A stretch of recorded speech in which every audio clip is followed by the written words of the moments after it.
ജയസൂര്യയെ നായകനാക്കി Mithun manual Thomas സംവിധാനം ചെയ്ത കോമഡി ചിത്രമായിരുന്നു ആട്. തിയേറ്ററിൽ വലിയ വിജയമാകാതെ പോയെങ്കിലും സിനിമ ഡിജിറ്റൽ റിലീസിനു ശേഷം വലിയ ആരാധകരെയാണ് സ്വന്തമാക്കിയത്. തുടർന്ന് സിനിമയ്ക്ക് രണ്ടാം ഭാഗവും സംഭവിച്ചു. മികച്ച പ്രേക്ഷക പ്രതികരണം നേടിയ സിനിമ ബോക്സ് ഓഫീസിൽ നിന്നും വലിയ കളക്ഷനും സ്വന്തമാക്കി. ചിത്രത്തിന്റെ മൂന്നാം ഭാഗത്തിന്റെ പ്രഖ്യാപനം നേരത്തെ അണിയറ പ്രവർത്തകർ നടത്തിയിരുന്നു. ഇപ്പോഴിതാ സിനിമയെക്കുറിച്ച് കൂടുതൽ അപ്ഡേറ്റുമായി എത്തിയിരിക്കുകയാണ് സംവിധായകൻ മിഥുൻ മാനുവൽ തോമസ്. ഒരുപാട് വലിയ സിനിമയായാണ് ആട് 3 വരുന്നതെന്നും പ്രേക്ഷകർ പ്രതീക്ഷിക്കാത്ത ഒരു ജോണർ ഷിഫ്റ്റ് സിനിമയിൽ ഉണ്ടാകുമെന്നും മിഥുൻ മാനുവൽ തോമസ് പറഞ്ഞു.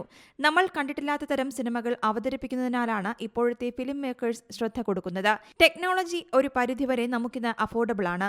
സിനിമയിൽ വന്നുകൊണ്ടിരിക്കുന്ന നിലവിലെ മാറ്റങ്ങളെയും പരീക്ഷണങ്ങളെയും മുൻനിർത്തി പ്രേക്ഷകർ പ്രതീക്ഷിക്കാത്ത രീതിയിലുള്ള ഒരു ജോണറിലായിരിക്കും ആട് 3 വരുന്നതെന്നും മിഥുൻ മാനുവൽ തോമസ് പറഞ്ഞു. സൈജു കുറുപ്പ്, അജു വർഗീസ്, സണ്ണി വെയ്ൻ, വിനായകൻ, വിജയ് ബാബു തുടങ്ങിയവരാണ് സിനിമയിലെ പ്രധാന അഭിനേതാക്കൾ. ഫ്രൈഡേ ഫിലിം ഹൌസിന്റെ ബാനറിൽ വിജയ് ബാബുവാണ് ചിത്രം നിർമ്മിക്കുന്നത്. മൂന്നാം ഭാഗത്തിന്റെ ഷൂട്ടിംഗ് ഏപ്രിലിൽ ആരംഭിക്കുമെന്നാണ് പുറത്തുവരുന്ന റിപ്പോർട്ടുകൾ വ്യക്തമാക്കുന്നത്. ചിത്രം 2025 ക്രിസ്മസ് റിലീസായി പുറത്തിറക്കാൻ പദ്ധതിയിടുന്നുണ്ടെന്നും റിപ്പോർട്ടുകളുണ്ട്. News desk C Malayalam news. ഏറ്റവും പുതിയ വാർത്തകളും വിശേഷങ്ങളും വിരൽ തുമ്പിലറിയാൻ സി മലയാളം ന്യൂസ് എല്ലാ ഡിജിറ്റൽ പ്ലാറ്റ്ഫോമുകളിലും ലഭ്യം.